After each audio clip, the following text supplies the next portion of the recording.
Well, hello and welcome to the 18th installment of uh, Fedora Fiction Press video reading from Menace and the Goldilocks Zone. As you recall, if you've been following along, the last chapter was a little bit of an interlude for our hero Roger as he went to explore the Great River and the Great Forest River. The Great Forest, the Great Forest River, and had a little bit of an adventure encountering a giant.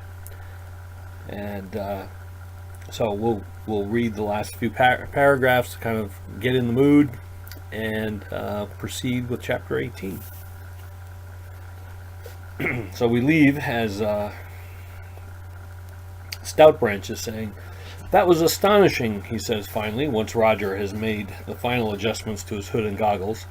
"I have never seen such a display of color. You ceruleans could be arguing and others would buy tickets just to watch." "I'll keep that in mind," Roger replies dryly, "in case I am ever in need of money."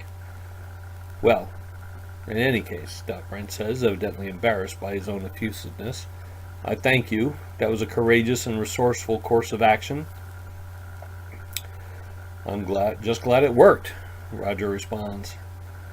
"Now, shall we get back across the river before she decides to come back and thrash us with a tree?"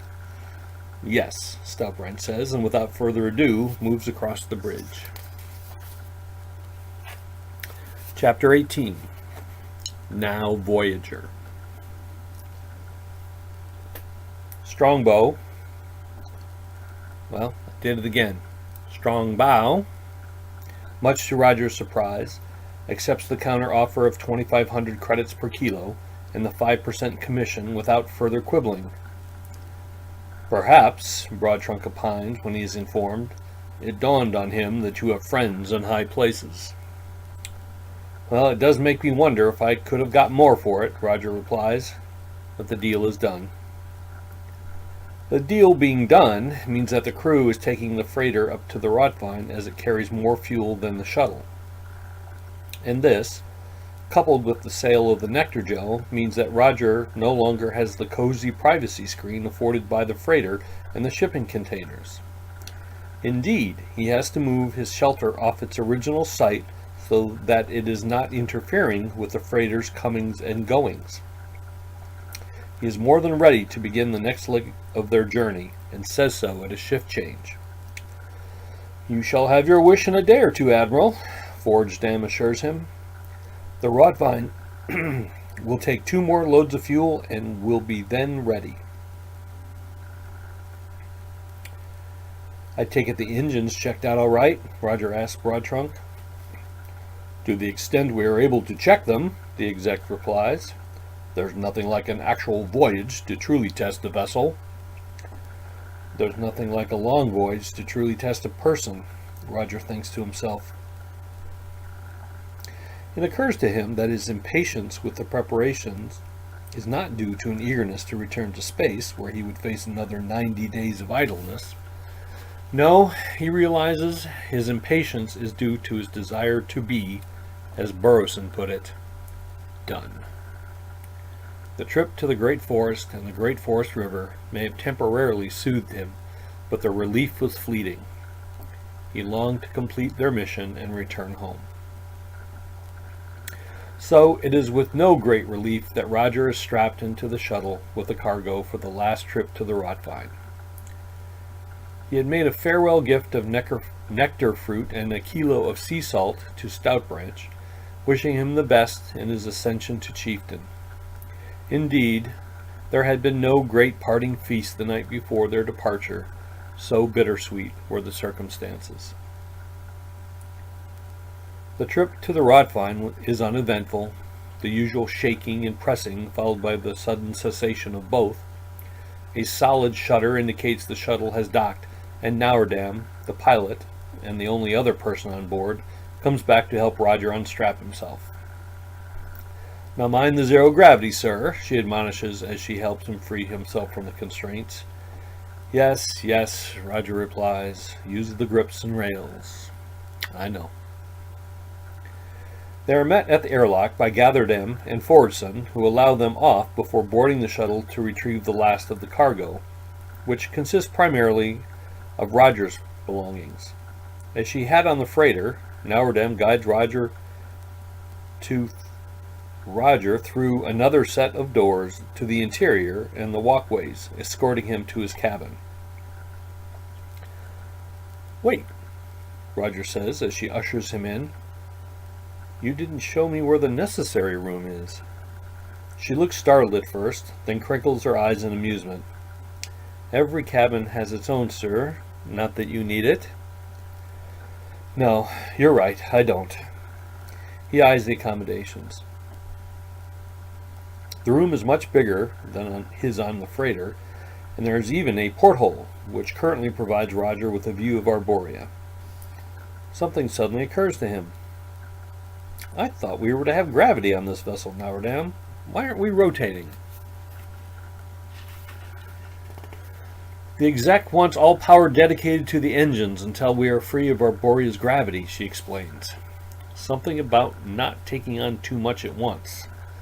His Mare Urban isn't the best," she adds apologetically, "but that's a lot better than my Arborean." "Well, he did say that he had studied Mare Urban in the past," Roger notes. "So when do we get underway?"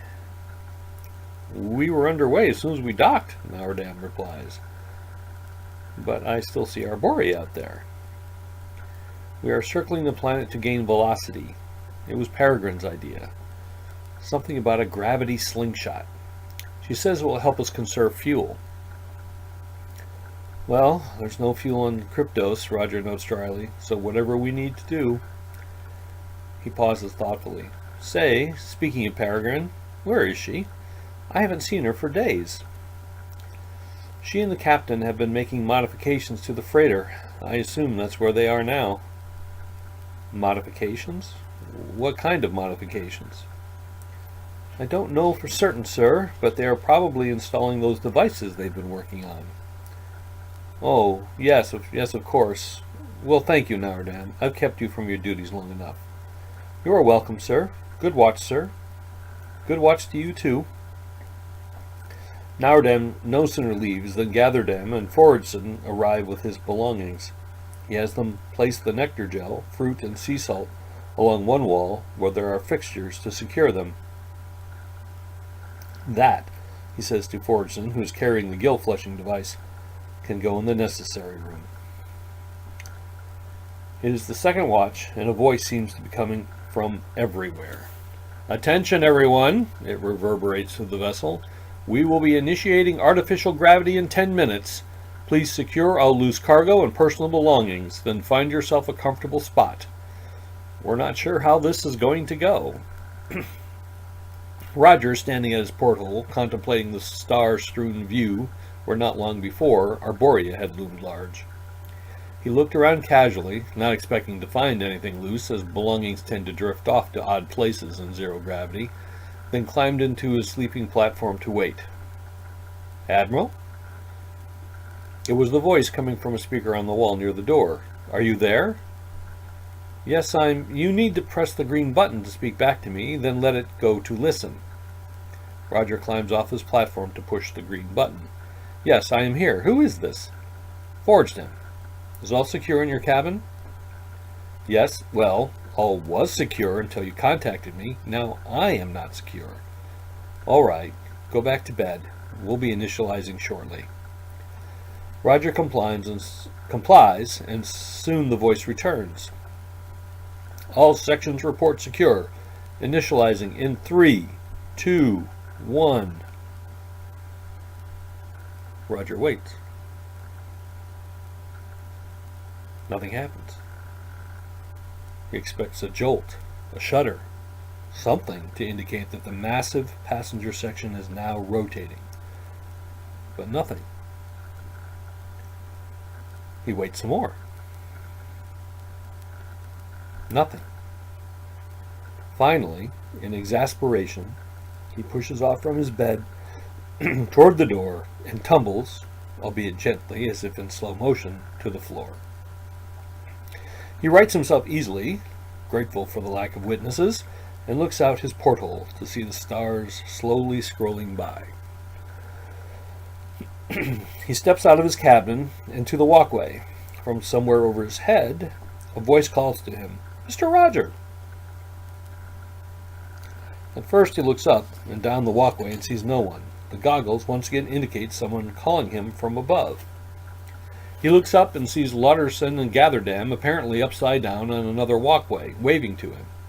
Not knowing what else to do, he waves back. He decides that since he's out and about, he will make his traditional visit to the cockpit to take an initial appraisal of their distant destination. He moves forward along the walkway, catching himself unconsciously using the hold with two, reach with two method, as if he were on the rope bridge on Arborea. He stops, gives himself a shake, and walks briskly to the cockpit. Forgedam and Burrowson are approximately 90 degrees up on his right when he arrives, so he waits for the rotation to bring him to their position before entering the weightlessness of the cockpit. "Admiral on the bridge," Forgedam announces with her usual impishness. "Good watch to you too, Commander." He turns to the co-pilot. "And to you, Burrowson. How are we faring?" "It's a big vessel, Mr. Roger, but it can move. Peregrine's gravity sling really did the trick." "So where are we heading, Commander?" "You can't see it. Well, perhaps you can. We can't see it yet." But she points to a dark area ahead of them. "Kryptos is out there." Roger studies the indicated area of space. "No, Captain, not even I can see it yet." "Does this vessel have one of those magnifying viewers like the one on the freighter?" "Yes, Burrowson. Let's see if we can catch a glimpse of Kryptos." "Yes, ma'am." Burrowson flips a switch that brings a screen and joystick up from the console in front of him. He manipulates the joystick until the screen displays the region in question, and then magnifies it. The display reveals several stars not visible to them, but Forgedam cannot identify Kryptos. "It could be one of those stars," she says. "Kryptos has large ice caps that reflect a lot of light. We can't be certain until we are closer." "And which one is Xenos?" Roger asks. Forgedam points to a bright point of light to their left. "We're getting closer, but only obliquely," she says. "Nonetheless, we do run a greater risk of encountering a raider." "What will we do if we encounter a raider?" Roger asks, not sure he really wants to know the answer. "Run," Forgedam replies. "Run as fast as we can to Kryptos and the Iridian base." "And if we can't run fast enough?" Roger can't help but ask. "Then we resort to desperate measures," is the captain's grim reply. "Well, perhaps none of that will be necessary," Roger says hopefully, when she doesn't elaborate. "Keep your eyes open nevertheless. Good watch to you." Roger turns to leave, but sees he should have timed his exit better.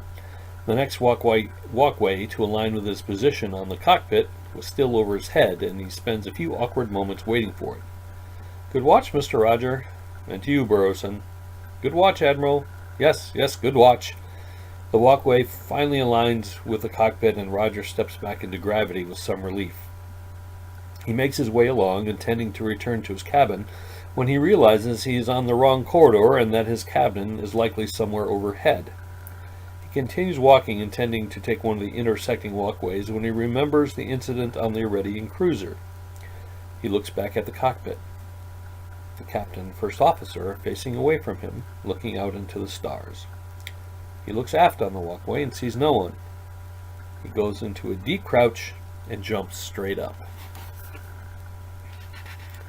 There's a momentary and faint resistance to his upward movement, then a release, and Roger finds himself floating weightlessly, the walkways rotating beneath him.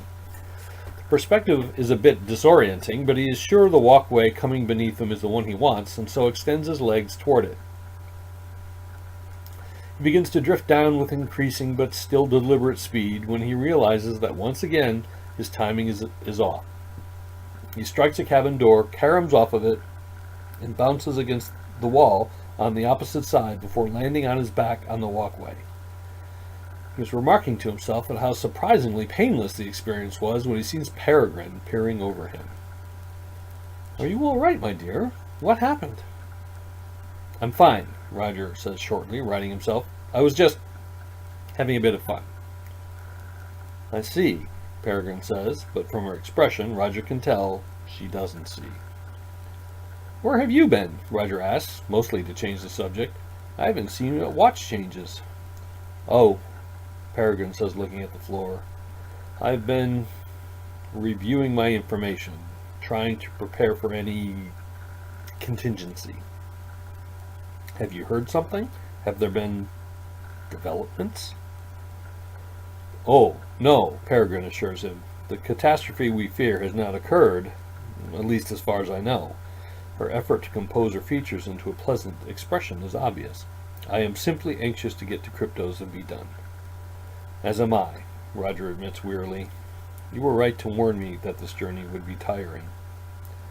"Well, we are on the last leg of the journey, though the longest one. We must use the time to prepare ourselves." "Yes," Roger agrees, although he has the feeling Peregrine isn't really talking to him. It is day 30 of the journey, the beginning of the 91st watch, as Roger visits the cockpit for his regular assessment of their progress. Broadtrunk is at the helm, with the quiet Nourdam as his co-pilot. "Xenos doesn't seem any closer than at my last visit," Roger observes after greeting the two, "and Kryptos is noticeably larger." "Yes," Broadtrunk agrees, "we're as close to Xenos as we are going to be. We will be moving away from now on." "Well, that's good news." Roger gives the view one last look and is about to leave. "Wait," he says, pointing high into the left. "What's that over there? There's something moving rapidly." Nourdam doesn't need to be asked to activate the view screen. "That's a vessel," Broadtrunk confirms. "That's a raider," Nourdam corrects. "Cut the engines and go dark." That is, I would advise the exec to cut the engines and go dark." "Cut the engines and go dark," Broadtrunk repeats to himself, apparently translating Nourdam's Merurban. "Yes," he emphatically agrees. "Cut the engines and go dark." The cockpit darkens, and the three look anxiously out at the stars. Roger knows it becomes visible to the others when Broadtrunk suddenly points. "There it is!"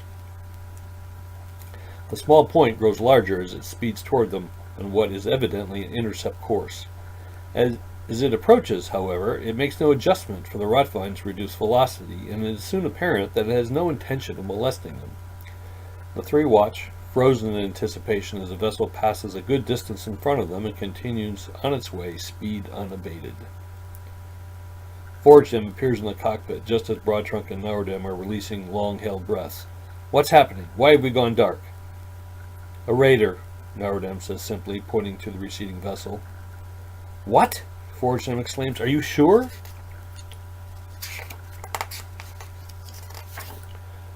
"Quite sure," Roger assures her. "It looked just like the one that the scout destroyed." "But it just went right past us," the captain notes in confusion. "Maybe we go dark enough soon," Broadtrunk suggests, evidently in Merurban.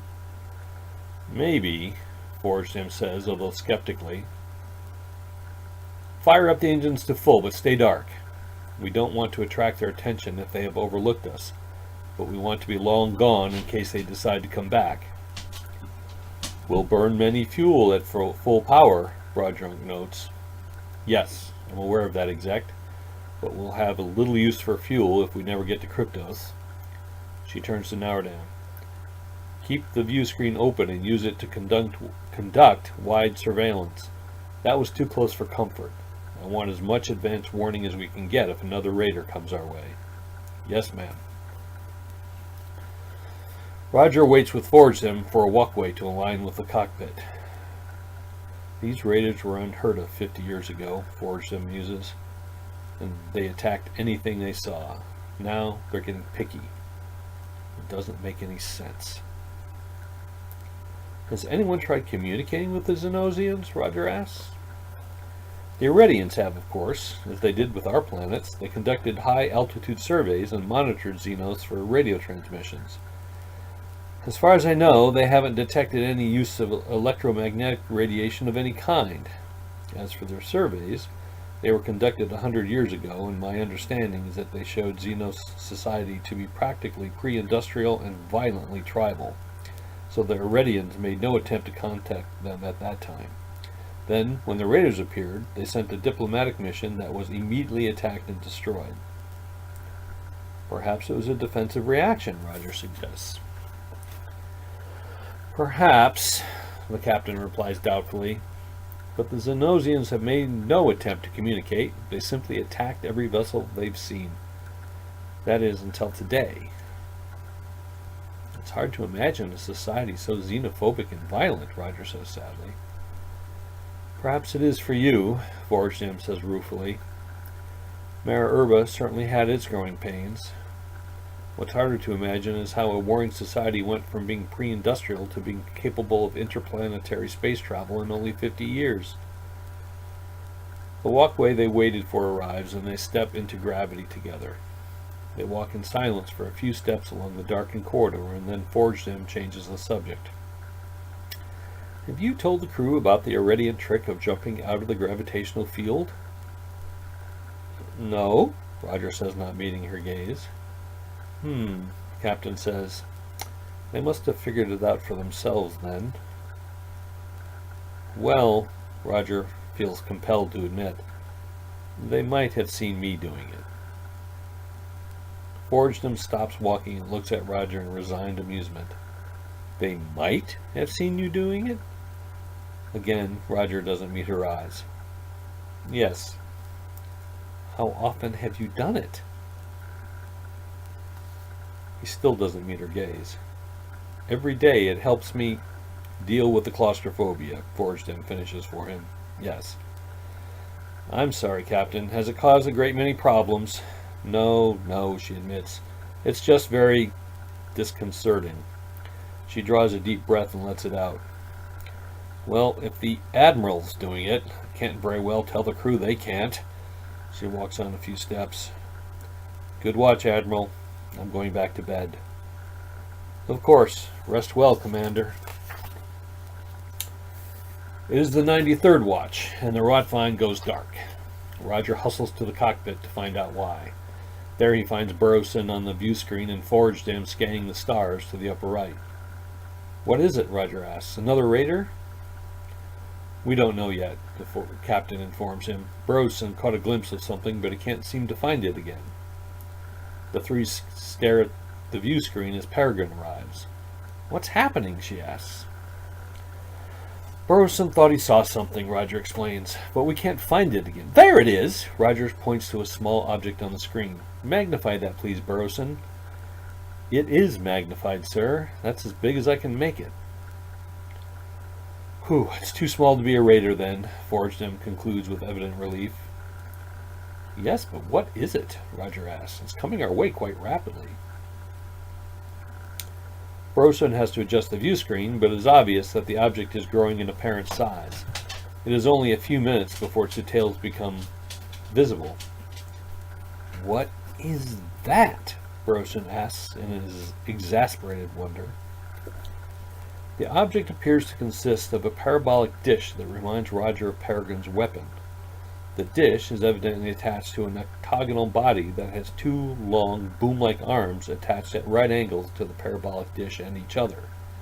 A fourth, heavier appendage appears to have once held instruments of some kind.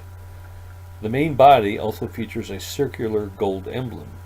The whole object bears testament to a long time in space. The dish has ragged holes randomly shot through it. The ends of the booms are in irregular tatters, and the object's entire surface has a reddish patina. Burrowson focuses in on the emblem. It features two startlingly familiar figures and what appears to be a diagram or star chart. Burrowson and Forgestem gasp, and the two of them, along with Roger, turn to look at Peregrine, who is staring astonished herself. Finally, Peregrine murmurs something that Roger's goggles report as a language not in the database. I'm sorry, Roger says to her. What did you say? Oh, Peregrine's face makes one of its eloquent expressions of rueful sadness. It's just a scrap of ancient poetry. Well, what did you say? Roger persists.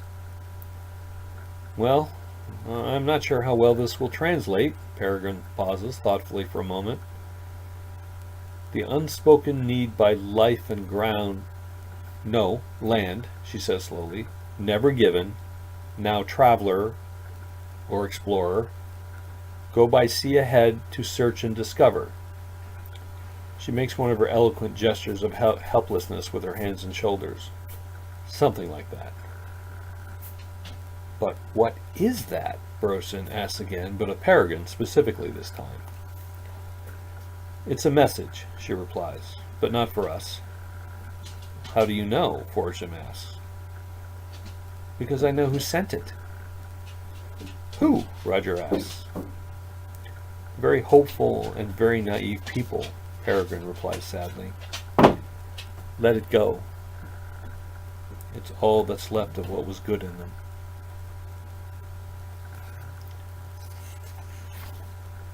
So that little bit of sadness ends chapter 18. Chapter 19 is next. Needles and Haystacks. Feel free to make comments on the Facebook page, Fedora Fiction Press Facebook page, or in YouTube. These are all being posted on YouTube. Know that the book is available at Amazon.com. Look at Amazon.com/author/Tom Goss, all one word. Thanks for listening.